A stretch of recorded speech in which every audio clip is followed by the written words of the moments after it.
Բարև ձեզ հարգելի ունկնդիրներ։ Վանացայինեն ցեզի հետ է Հարութ Մարգոսյանը օրագարկ հայդակիրով։ Այսօրվա մեր օրագարկն է Հայաստանի քաղաքական վերջին իրադարձությունները։ Անցնող շաբաթներուն Հայաստանը ապրեցավ բազմաթիվ զարգացումներ։ Շարունակվեցան զանազան շրջաններում մեջ քաղաքապետերու ձերբակալությունները։ Այս բոլորը պատճառ դարձան ժողովրդային զանազան ցույցերու։ Ավելին, Դագավին կշարունակվի Հայաստանի իշխանության հետապնդումը հայաստանյաց արաքելական Սուրբ Եկեղեցվո դեմ, որուն իբրև արդյունք մինչև վաղս ձերբակալված են 3 մարզերու առաջնորդներ եւ բազմաթիվ հոգևոր հայրեր։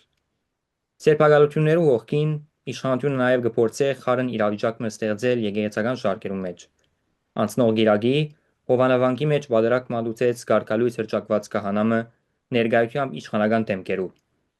Այսօր պիտի անդրադառնանք այս զարգացումներուն գնահատելով Հայաստանի ներքին քաղաքական իրավիճակը։ Նաև պիտի զրուցենք արտաքին իրադարձություններու մասին, նկատի ունենալով Հայաստան-Թուրքիա եւ Հայաստան-Ադրբեջան սկսած խաղաղության գործընթացը։ Այս առիթով մեզի հետ է Հայաստանի Հանրապետության ազգային ժողովի Հայաստան խմբակցության պատգամավոր եւ Դավուշի մարզային կոմիտեի ներկայացուցիչ Կարնիկ Դանիելյանը։ Բարև ձեզ։ Աստծո բարի։ Սկսելու համար այս քաղաքապետերու եւ համայնքապետերու ձերբակալությունը, որ դեղի կունենան, երկիրը ուր կդանին, իսկ իշխանություններուն նպատակը ինչ է այս հետապնդումներով։ Նաև նշենք, որ 3 գիշեր վերջին ձերբակալություններ թերևս Դավիթ Համբարձումյանի ձերբակալությունը։ Նախ շնորհակալ եմ հրավերի համար, ուզում եմ հիշեցնել ձեզ, որ եկեղեցու դեմ արշավը նոր չի սկսվել իշխանության հենց առաջին տարիներին տարբեր ուրեմն իշխանական թևի ներկայացուցիչներ արշավ սկսեցին հայ առաքելական Սուրբ եկեղեցու դեմ, այնուհետև եկեղեցու պատմությունը առարկան դպրոցական դասագրքերից հանվեց, դրան հաջորդեց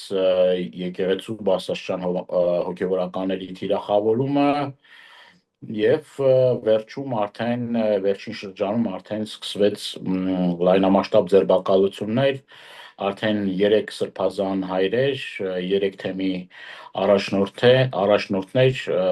գտնվում են անազատության մեջ, շինծու կեղծ մեղադրանքներով, իմիջիայլոց այդ մեղադրանքները, որ սկզբից հնչեցնում էին Բագրատ Սրբազանի հասցեին, այնուհետև դրան հաջորդեց Միքայել Սրբազանի այլ գործով իբր իշխանությունը բռնի տապալելու կոչի համար ուրեմն 2 տարի ազատազրկման դատապարտվեց, հապճեպ դատավարություն տեղի ունեցավ եւ ուզում եմ մեր հեռուստադիտողների, մեծ դիտողների համար մի շատ կարևոր մի նրբություն ասել, որ նմանատիպ մեղադրանքներով Հայաստանի Հանրապետության դատական մարմինները առավելագույն պատժաչափեր կիրառել են տուգանք, ուրեմն արդարացման որոշումներ, նմանաբովանդակ ուրեմն գործերի շրջանակներում եւ ամենախիստ պատժի միջոցը կիրառել են հենց Միքայել Սրբազանի պարագայում եւ այնուհետեւ Մկրտիչ Սրբազանը գացուցնի թեմի այսինքն 3 սրբազան որոնք մեծ հեղինակություն են վայելում հասարակության շրջանում, մեկուսացրեցին եւ այնուհետեւ սկսվեց Հովանավանքի շոուն օպերացիան, որը բեմադրված էր իշխանական տարբեր թևեր լծված էին մարդաքանակ ապահովելուն, այսինքն իշխանության ռեսուրսները ամբողջությամբ ուղղվեցին տարբեր մարզերից, տարբեր ուրեմն համայնքներից մարդկանց թիվ ապահովելու եւ իրենք խայտարակվեցին Կիրակի օրը կարգալույց հոգևորականի կներեք մատուցած պատարակը դա ոչ այլ ինչ էր քան պարակտում մտցնելու եկեղեցին աղանդի վերածելու փորձ, որը որ ձախողվեց, այսինքն մեր հասարակությունը, հանրությունը, ժողովուրդը մերժեցին մասնակցել այդ սրբապղծությանը եւ երկրորդ անգամ արդեն հայտարարություն հնչեց այս Կիրակի նույնպես էլի փորձ անելու եւ այս անգամ արդեն իշխանավորները տրամադրված են բոլոր այն մարդկանց, որոնք որ ունեն պետական պաշտոններ կարողանան այնպես անել, որ այն ինչ որ ձգտում էին ավելի մեծ քանակությամբ մարդկանց ներկայացում փորձել ապահովել։ Ինչին է ուղղված սա, միանշանակ մի քանի հանգամանքներ կան։ Նախ եկեղեցին հանդես է գալի ազգային եւ պետական շահերի տեսանկյունից, այսինքն եկեղեցին խոսում է Արցախից, խոսում է Արցախի վերադարձից, մեր հավաքական վերադարձի մասին է տարբեր ուրեմն հնարավորության դեպքում բարձրաձայնում եկեղեցին ունի ամենաբարձր վարկանիշը, դա անհանգստացնում է եւ նաեւ սրբազան հայրեր ունեն բարձր վարկանիշ ու հեղինակություն էսել է իրենց վախեցնում, վայ իրենց վախերից է խոսում այս ամենը եւ ի վերջո նաեւ պարակտելու եկեղեցին պարակտելու այս փորձերը նաեւ որոշակի առումով եթե զուգահեռներ տանենք, ուրեմն Ադրբեջանի հոգևոր առաջնորդի եւ այս իշխանական տարբեր ներկայացուցիչների խոսույթին դրանք նման են իրար։ Այսինքն Ադրբեջանի հոգևոր առաջնորդը խոսում է թիրախավորում հայ առաքելական Սուրբ եկեղեցի, նույն գործելավոճը նաեւ ստանձնում է այս իշխանությունը։ Եվ խնդիրը ոչ թե ինչ որ առանձին վերծրած հոգևորականի հետ, այլ կառույցը քանդելու, կազմաքանդելու եւ ի վերջո մեր հենասյունը հանդիսացող կարևորագույն առանցքային դեր ու նշանակություն ունեցող հայրաքելական Սուրբ եկեղեցին դարեր շարունակ կատարել է նաեւ համախմբման դեր, համախմբող դեր, հայապահպան դեր եւ որպես հոգևոր եւ մշակութային կառույց կարևոր մեր ինքնության մի մասն է կազմել եւ սրանք այս ինքնության բաղադրիչները, մասերը, հենասյուները հերթով քանդելով նաեւ ճշնամու պահանջ են կատարում։ Իսկ քիչ առաջ նշեցիք հանրության մասին։ Հանրության մոտ ինչպիսի արձագանք ունին այս բոլոր հետապնդումները, լա եկեղեցու թեմ, լա ընդդիմադիր խմբակցություններու թեմ։ Գիտեք, Հայաստանի Հանրապետությունում ստեղծվել ավտորիտար մի համակարգ, որը որ արդեն արագ տեմպերով վերածվում բռնապետության, մարդկանց մոտ շատերի մոտ կա վախ, որովհետև հաջորդը կարող է իրենց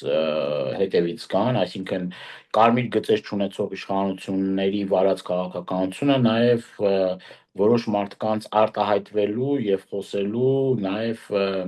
վախ է առաջացնում, այսինքն մարդիկ դժգոհ են, անհատական զրույցներում դժգոհ են, բայց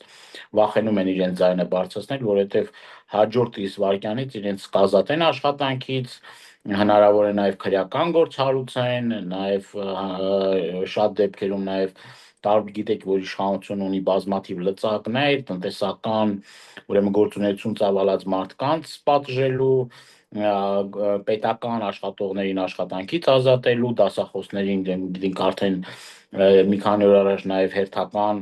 ուրեմն շատ պատվելի մի դասախոս էլի ԵՊՀ-ի դասախոս միջազգային հարաբերությունների ամբիոնի դասախոս էլի աշխատանքից ազատվել էր քաղաքական հայացքների պատճառով։ Այս առումով կա վախի մթնոլորտ եւ բայց միևնույն ժամանակ հասարակությունը մերժում է իշխանությունների հակաեկեղեցական գործելավոճ։ Ժողովուրդը մերժում է թիմ ընտրություններում իր քվեին արժանացած ընդդիմադիր ուրեմն համայնքապետերի ձերբակալությունը կամ այնուհետև կալանավորումը։ Տեսեք արդեն որիորդ դեպքն է, երբ ընտրված համայնքապետը, որը արժանացել է ժողովրդի քվեին, կոնկրետ ուժի կիրառումով, շինծ ու մեղադրանքներով տանում են անազատության մեջ եւ դա իրենք բացեբաց հայտարարում են ազգային ժողովից ասելով, որ մենք հաս չենք այն իրականության հետ, որ Հայաստանում ընդդիմադիր համայնքապետեր կարող են լինել, գիտեք, երկրորդ քաղաքում իշխանությունը պարտվել է Գյումրիում, գիտեք, որ Փարաքյայում պարտվեց նորից էլի խայտարակ ձևով, բայց այդ քաղաքապետի ճակատագիրը շատ ողբերգական ավարտ ունեցավ եւ իրապահ համակարգի անգործության արդյունքում ուրեմն սպանություն տեղի ունեցավ, որի հանգամանքները մինչև հիմա բացահայտված չեն եւ երեք Մասիսի քաղաքապետը ուրեմն կալանավորվեց, այսինքն սա մի շղթա է, դրանից առաջ էլ նաև ուրիշ էլի քաղաքապետեր, որոնք ընտրվում էին, ընդդիմադիր քաղաքապետեր, իրենց նորից էլի Վանաձորի համայնքապետը, ուրեմն այլ քաղաքների քաղաքապետեր, համայնքապետեր, որոնք որ էլի դարձան իշխանությունների ռեպրեսիոն համակարգի զոհը, բայց կարծում եմ, որ այս ամեն ինչը կարող է ցանկացած պահի հակառակ ազդեցություն ունենալ։ Այսինքն այս ռեպրեսիաները նաև ընդդիմադիր դաշտի կոնսոլիդացիայի եւ հակազդեցության նաև կարող է պատճառ դառնալ։ Իսկ ինչպիսի քայլեր կառնվին պայքարելու այս հետապնդումներուն դեմ կամ ինչ կարելի է անել գալիք օրերուն։ Նախ նախ առաջին հերթին մենք այսօր էլ հայահեղափոխական դաշնակցությունը, այլ ընդդիմադիր ուժեր, ազգային ժողովի մոտ մենք մեր բողոքի ձայնը բարձրացրեցինք։ Գիտեք, Եվրանեստի վեհաժողովն է Հայաստանում, ազգային ժողովը ընթանում է արդեն մի քանի օր է, եւ մենք միջազգային մեր բոլոր գործընկերներին են մարդկանց, որոնք որ մարդու իրավունքների պաշտպանությունը համարում են եվրոպական արժեք եւ իրենք նախկինում տարբեր հայտարարություններ են արել այս կամ այն թույլատրելի երևույթների, նախ առաջին հերթին պետք է այդ միջազգային հանրությունը հասկանա, որ Հայաստանում ստեղծվել է մի բռնապետական ապարատ, որ առանց որևէ մի կարմիր գծերի, առանց որևէ մի անմեղության կանխավարկածը հաշվի առնելու, շինծու կարված գործերով, նախորոք ուրեմն ուղղորդումներով, SMS հաղորդագրությունները, գիտեք, որ Հայաստանի Հանրապետության ամենաբարձր մակարդակով ասվել է, որ ճնշում է գործադրվում դատական համակարգի նկատմամբ եւ մեր խնդիրը առաջին հերթին այսօր էլ դա նույն մեր գործընկերների ուշադրությունը հրավիրելն է, որ Հայաստանի Հանրապետությունը իշխանությունները պետք է հասկանան, որ իրենք սրա համար պետք է ուրեմն պատասխանատվություն կրեն, պատասխանատվության ենթարկեն այս մարդկանց։ Երկրորդը դա ես քիչ առաջ ասեցի, ընդդիմադիր դաշտում մեծ համախմբում պետք է լինի, այսինքն ամեն վարքյան կարող են գնալ յուրաքանչյուր կուսակցության, ընդդիմադիր կուսակցության գրասենյակ, փակել այդ գրասենյակները, տանել մարդկանց հանիրավի կալանքի եւ այս առումով բավականին լուրջ աշխատանք պետք տանել, ինչը որ ճիշտ է ոչ բավարար այս պահին, բայց աշխատանքներ տարվում են։ Իմ կարծիքով այս ամեն ինչը պետք է լինի եւ նաեւ մեր հայրենակիցների հետ անմիջական շփումների արդյունքում մեր ժողովրդի հետ խոսալով, բացատրելով, որովհետեւ իրենց ինֆորմացիոն այսպես հոսքերը որ կան, իրենք էլ տեղեկատվական ու այսպես ասած terror-ի են ենթարկում հայ ժողովրդին, հանրությանը սուտ կեղծ ուրեմն տեղեկություններ տալով իբր գիտեք ինչ այս սրբազանը կամ այս քաղաքական գործիչը մեկին կարող են կոռուպցիոներ պիտակը կպցնեն, մեկին ահաբեկիչ, մեկին, չգիտեմ, տարբեր պիտակավորումներ անել եւ այս կեղծ շինծու կարված ձայնագրություններ, այսինքն փորձել որոշակի նաև կեղծիքի միջոցով հանրությանը մոլորեցնել եւ նաև մեր գործերից մեկն էլ դա հանրությանը ճիշտ ինֆորմացիա հասնելու եւ ի վերջո ես կարծում եմ, որ այն ցածր վարկանիշը, որ ունի այս իշխանությունը, նաև արդյունք է նրա, որ ընդդիմադիր գործիչները այս ուղղությամբ աշխատանքներ տանում են։ Կրկնում եմ, այդ աշխատանքները համարել բավարար ճիշտ չի, որովհետև շատ-շատ աշխատելու տեղ կա։ Վերջին հանրային իրադարձությունը թերևս երիտասարդական հավաքներ ազգային ժողովի առջև, որ ուղղված էր Բաքվի մեջ բավով մեր ռազմակերիներու եւ Արցախի ռազմաքաղաքական ղեկավարության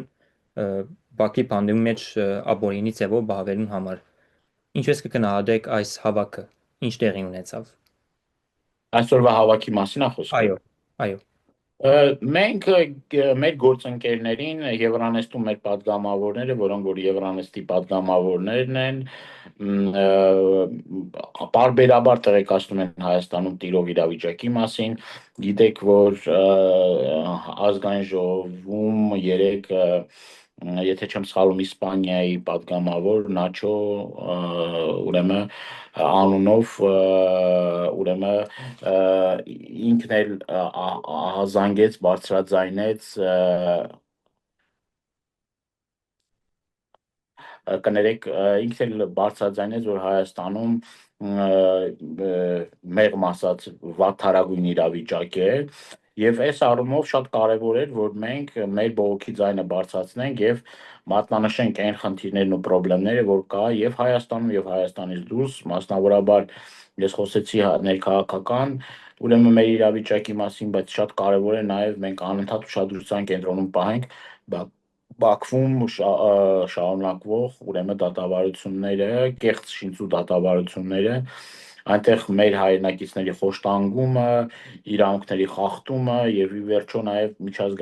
ակնկալելով միջազգային հանրության ճնշումը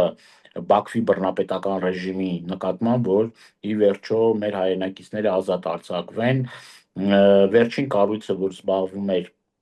որոշակի առումով հոգսը մի փոքր-ինչ թեթևացնում էր եւ այդ առումով Կարմիր խաչի գրասենյակն էր, որ փակվեց Բաքվում եւ հիմա շատ կարեւոր է, որ մեր գործընկերները, մեր եվրոպացի գործընկերները ի վերջո ստեղծվի մի խումբ, որը որ այցելի Բաքվում գտնվող մեր ռազմաքաղաքական ղեկավարությանը կարողանա գոնե այս միջանկյալ շրջանում ապահովել իրենց անվտանգությունը, առողջության հետ կապված խնդիրները եւ ի վերջո հասնենք նրան, որ ճնշումների միջոցով, ինչու՞ չէ նաեւ պատժամիջոցների միջոցով Ադրբեջանին ստիպի, որպեսզի ուրեմն ազատի Բաքվում գտնվող ոչ միայն ռազմաքաղաքական ղեկավարությանը, այլև գերիվարված բոլոր անձանց։ Իսկ խոսելով այսպես կոչված շագերտյալ խաղաղության գործընթացի մասին Հայաստանի եւ Ադրբեջանի միջև, այսօր ինչ հանգրվանի հասած է լա սահմանազատման կամ սահմանակցման գործընթացը կամ նաեւ Միացյալ Նահանգներու միջնորդությամբ տեղի ունեցող նախաստորագրումը, որ պիտի գառուցեն Թրամփի երթուղին եւ այլն։ Այսօր ինչ հանգրվանի հասած են այս գործընթացները։ Դե հանգրվանը այս պահին փորձում են ժողովրդի վրա վաճառել խաղաղություն եզրույթը, ասում են արդեն խաղաղությունը հաստատված է, բայց քանի անգամներ է համոզվել մեր հասարակությունը, որ հավատալ է իշխանությունների խաղաղության խոստումին, մեղմ ասած, այսպես ասած, անշնորհակալ մի գործ է եւ այս առումով ուզում եմ ասել, որ իշխանությունը ամեն կերպ փորձում է վերարտադրվի, խաբելով մանիպուլյացիայի ենթարկելով հասարակությանը, ասելով, որ այլևս խաղաղություն է հաստատվել, հասարակության զգոնությունը բթացնի եւ այդ առումով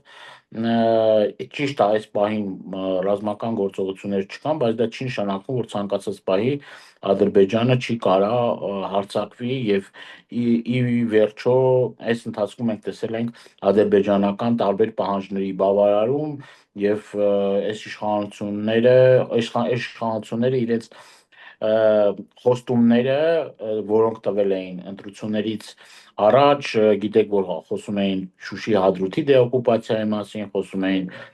Հայաստանի Հանրապետության սուվերեն տարածքների անձեռնմխելիության մասին եւ այլը, բայց այդ բոլոր խոստումները ձախողել են, տապալել են, ստել են եւ հիմա մեր տարածաշրջանը, մասնավորաբար Հայաստանի Հանրապետությունը շահերի բախման կիզակետ է դառնում եւ տարբեր աշխարհաքաղաքական կենտրոններ, այսպես ասած, մեղմ ասած, մոտեցումների տրամագծորեն հակառակ պատկերացումներ ունեն, այսինքն ստեղ բախվում են Ռուսաստանի Դաշնության, Ամերիկայի Միացյալ Նահանգների, Իրանի Իսլամական Հանրապետության շահերը եւ Հայաստանը այդ առումով ոչինչ չի շահում, ավելի վտանգավոր է դարձնում տարածաշրջանը, կրկնում եմ, մասնավորաբար Հայաստանի Հանրապետությունը։ Իսկ ամփոփելու համար գալիք ինչպիսի ծրագիրներ կան լա կառավարության ղեկին նստած անձի հանդեպ անվստահություն հայտնել կամ ընդրություններու պատրաստվել խոսքը ինտիմատիր խմբակցություններու մասին է մանավանդ հայապահական դաշնակցության ծրագիրներու մասին։ Հայ-հեղափոխական դաշնակցությունը միշտ պայքարի առաջամարտիկն է, միշտ պայքարում է։ Դուք եթե ուշադիր եք եղել, մենք խորհրդարանում, թե խորհրդարանից դուրս մեր պայքարը ամեն օրյա, ամեն վարկյան այդ պայքարը տանում ենք, Հայեղափոխական Դաշնակցության, գիտեք, բազմաթիվ անդամներ այսօր անազատության մեջ են, Հայաստանի Հանրապետության Գերագույն մարմնի անդամ Իգոր Սարգսյան, մեր տարբեր կուսակցական երիտասարդներ, տարբեր ուրեմն շրջանների ուրեմն շատ ակտիվ անդամներ այսօր անազատության մեջ են եւ խոսում են նրա մասին, որ թիրախում Հայեղափոխական Դաշնակցությունն է։ Իրենք ոչ միայն Հայեղափոխական Դաշնակցությունը դիտարկում են որպես իրենց գաղափարական ճշնամիներ, այլ ամեն գնով փորձում են ճնշումների ենթարկել տարբեր շրջանների, կրկնում եմ, մեր կուսակցականների, բայց այդ ամեն ինչը ձախողվում է, տապալվում է, որովհետև մենք ամուր ենք կանգնած, մեր սկզբունքներից մի սանտիմետր անգամ հետ չենք նահանջել, դաշնակցությունը միշտ համախմբողի դերում է հանդես եկել, հիմա էլ քաղաքական դաշտում այդ այսպես առաքելությունը եւ այդ ծանր բեռը իր ուսերին տանում է, մենք հասկանում ենք, որ այսօր Հայաստանի Հանրապետությունը այնպիսի իրավիճակում է, որ միայն մեր ուժերով մենք շատ դժվարություններ կունենանք եւ այս առումով մենք հիմա էլ տարբեր գործընթացներ ա գնում, որի արդյունքում մենք փորձում ենք կոնսոլիդացնել, համախմբել քաղաքական դաշտը եւ ի վերջո բոլոր բոլոր օրինական մեթոդներով, օրինական ձևերով ստիպենք իշխանություններին, որպեսզի օր առաջ հրաժարական տա հեռանա իշխանությունից, որովհետև իր ամեն օր իշխանության մնալը դա Հայաստանի Հանրապետությունում բերում է արհավիրք, պառակտում, ներազգային թշնամանք, կորուստներ տարածքային եւ նաեւ այդ առումով նաեւ դաշնակիցների առումով մենք այսօր ունենք լրջագույն խնդիրներ, Վրաստանի Հանրապետության հետ ունենք խնդիրներ, գիտեք, որ այդտեղով են Հայաստանի Հանրապետության բեռնափոխադրումները կատարում Ռուսաստանի Դաշնության հետ կան լրջագույն խնդիրներ եւ այս առումով օր առաջ իշխանության փոփոխությունը շատ կարեւոր է, որպեսզի մեր Հայաստանի Հանրապետությունը կենսունակ լինի եւ շարունակի իր բնականոն գործընթացը։ Այս իշխանության պարագայում միայն ու միայն այս 7 տարվա ընթացքում մենք բացի վատից, արհավիրքից Հայաստանի Հանրապետությունում տիրող շատ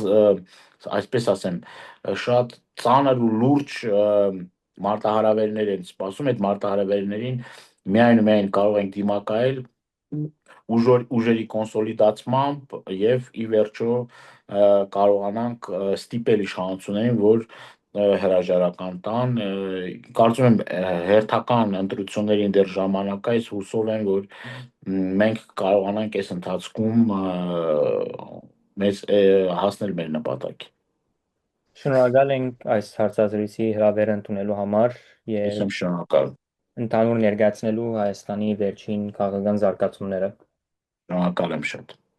Սիրելի ունկնդիրներ եւ ագնդիրներ, մեզի է դեր Հայաստանի Հանրապետության ազգային ժողովի Հայաստան խմբակցության պատգամավոր եւ Հոյթա Հայաստանի Դավուշի մարզային կոմիտեի ներկայացուցիչ Կարնիկ Դանիելյանը։